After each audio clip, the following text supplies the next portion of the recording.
আমি আমার friend class শেষ করে বের হচ্ছি, দেখে ভাবতেছি যে ও শিবির না তো। এখন জানেন, বিশ্বাস করেন, যদি হচ্ছে যে মানে ক্লাসে আসি, ক্লাস থেকে যাই, যাকেই দেখি এখন মনে হয় যে আল্লাহ, মানে ছাত্র শিবির আগে ভাবতাম কি তাদের দাঁড়িয়ে আছে, তারা মনে ছাত্র শিবির, কিন্তু দেখি যে এখন আসলে যারা ছাত্র শিবির করতেছে তাদের ওই রকম ভাবে কিছু না, তারা জেনারেল স্টুডেন্টের মতোই। এখন যে কাউকে দেখতেছে মনে হচ্ছে তারা ছাত্র শিবির, মানে মানুষ মাত্রই শিবির এরকম আসলে মনে হচ্ছে যে দেখলেই মনে হচ্ছে ওরা শিবির এরকম টাইপ। যে ইভেন আমার ক্লাসমেট যারা আছে অনেকেই দেখি যে শিবিরকে প্রমোট করে হচ্ছে যে বিভিন্ন পোস্ট করছে, বিভিন্ন ইয়ে করছে, আবার তাদের সম্পর্কেও আসলে আমার মানে প্রশ্ন লাগে মনে যে তারা কি শিবির কিনা। আসলে আমরা আসলে দেখেছি যে বৈষম্যবিরোধী ছাত্র আন্দোলনের ব্যানারে তারা কাজ করে খুবই স্বতঃস্ফূর্তভাবে কাজ করেছে, তখন কিন্তু তারা নিজেরা পরিচয় দেয় না যে আমরা হচ্ছে যে শিবিরের আমরা আপনাদের ইয়ে করতেছি ওরকম কিছু।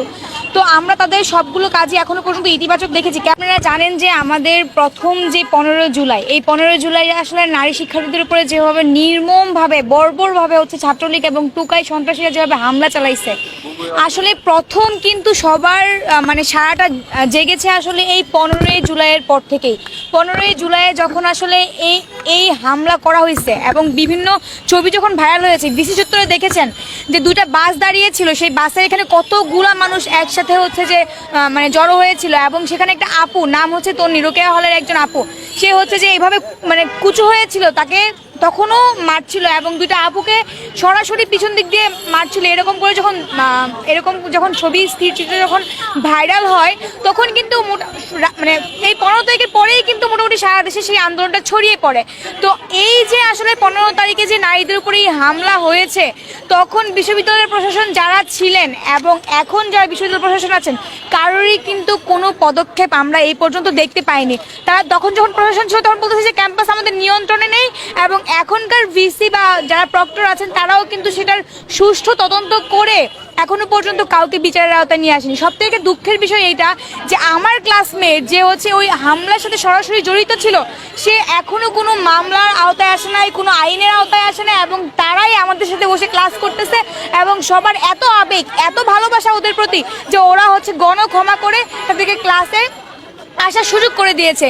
এই জন্য আসলে আজকে আমাদের নারী শিক্ষার্থীবৃন্দদের এই বিক্ষোভ সমাবেশ ছিল, যেন এখন যে বিশ্ববিদ্যালয় প্রশাসন আছে তাদের প্রশাসনের দায়িত্ব গ্রহণ করার 1 মাস হয়ে গেছে, তাই আমরা চাচ্ছি তাদের এই দায়িত্ব গ্রহণের পর যেন এখন খুব তাড়াতাড়ি আইটি সেল গঠন করে যারা এই মামলা জড়িত ছিল তাদের ব্যাপারে হচ্ছে যে তদন্ত করে মামলা দেওয়া হয়। বিশ্ববিদ্যালয় প্রশাসন বাদী হয়ে মামলা করবে, পুলিশ বাদী হয়ে মামলা করবে, এবং সেটা সুষ্ঠু তদন্ত সাপেক্ষে মামলা করবে। আসলে বাংলাদেশ যেহেতু গণতান্ত্রিক দেশ, তো সেখানে আসলে রাজনীতি করার অধিকার প্রত্যেকটা মানুষের আছে। প্রত্যেকটা মানুষের নিজ নিজ জায়গায় তার মতাদর্শ থাকবে। আমি একজন নিরপেক্ষ মানুষ, আমি কখনো আগে কোনো সংগঠন করিনি এবং কোনো রাজনৈতিক দলের সাথে আমি সম্পৃক্ত নই। তবে যেহেতু গণতান্ত্রিক রাষ্ট্রে আমি বাস করি, কারোর মতাদর্শ, কারোর আদর্শকে আমি কখনোই হচ্ছে যে নেতিবাচকভাবে দেখব না।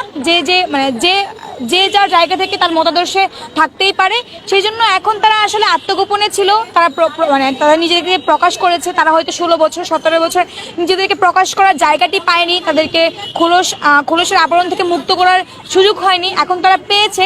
কিন্তু আমরা কখনোই বারবার বলেছি, 9 দফা দাবির মধ্যেও ছিল, এখনও বারবার বলছি যে দলীয় লেজুর ভিত্তিক যে ছাত্র রাজনীতি ছিল সেটি আমাদের ক্যাম্পাসে কখনোই ফিরবে না।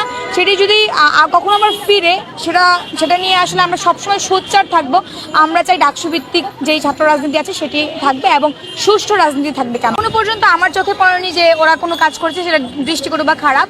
সো ক্যাম্পাস ভিত্তিক যেই কাজগুলো, এবং আমি আজকে একটি পোস্ট দেখেছি ডিও ইনসাইডার পেজে, যে হচ্ছে যে ছাত্র শিবিরের যে সভাপতি আছে সাদিক ভাইয়া, উনি দেখলাম যে অনেক আগে থেকে স্টুডেন্টদেরকে তার টিউশনি টাকা পয়সা দিয়ে হচ্ছে সাহায্য করেছে, অনেক কিছু করেছে, যেগুলো খুবই ইতিবাচক ছিল।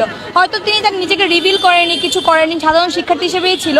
এখন যেহেতু উনি রিভিল করেছে, আশা করি যে উনি ওনার কার্যক্রমগুলো খুব ভালোভাবে চালাবে এবং ছাত্রদের পক্ষেই থাকবে, ছাত্রদের হয়ে কাজ করবে, কোনো অত্যাচার নিপীড়ন ওরা করবে না। ছাত্র শিবিরের যেই সম্পাদক, সাধারণ সম্পাদক, উনি কিন্তু ছাত্রলীগের সাথে বেশ কয়েকটি ছবি ভাইরাল হয়েছে, কিন্তু উনি কিন্তু আপনারা যদি বিভিন্ন নিউজ দেখেন, উনি কিন্তু নিজে সেই জায়গাটা পরিষ্কার করেছেন যে উনি ছাত্রলীগের কোনো পোস্টেড ছিল না।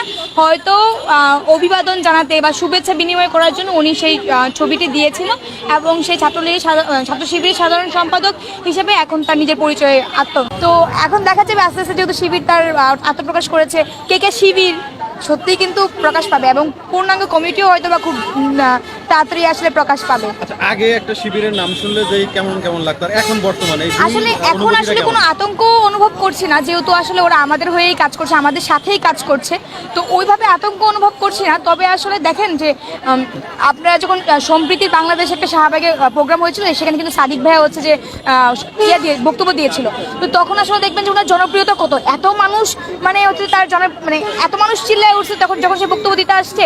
তো আমার মনে হয় কি, আমি আমার নিজের জায়গা থেকে বলবো যে জামায়াতে ইসলামী ছাত্র সংগঠন হচ্ছে ছাত্র শিবির, সেখানে হচ্ছে যে তারা আসলে ইসলামী শাসনতন্ত্রটা হচ্ছে যে কায়েম করতে চায়, তাদের শাসনতন্ত্রটা বা গঠনতন্ত্রটা হচ্ছে ইসলামী শাসনতন্ত্র নিয়ে। তো সবাই হয়তো অনেক মানে চায় যে ইসলাম যেহেতু আমাদের একটা সফট কর্নার কাজ করে, ইসলাম আমাদের ধর্মীয় একটা বিশ্বাসের জায়গা, তো সেই জায়গায় হয়তো সফট কর্নার কাজ করে এবং সবাই চায় যে আসলে ছাত্র শিবির মানে শুনলে ভাল লাগে এরকম।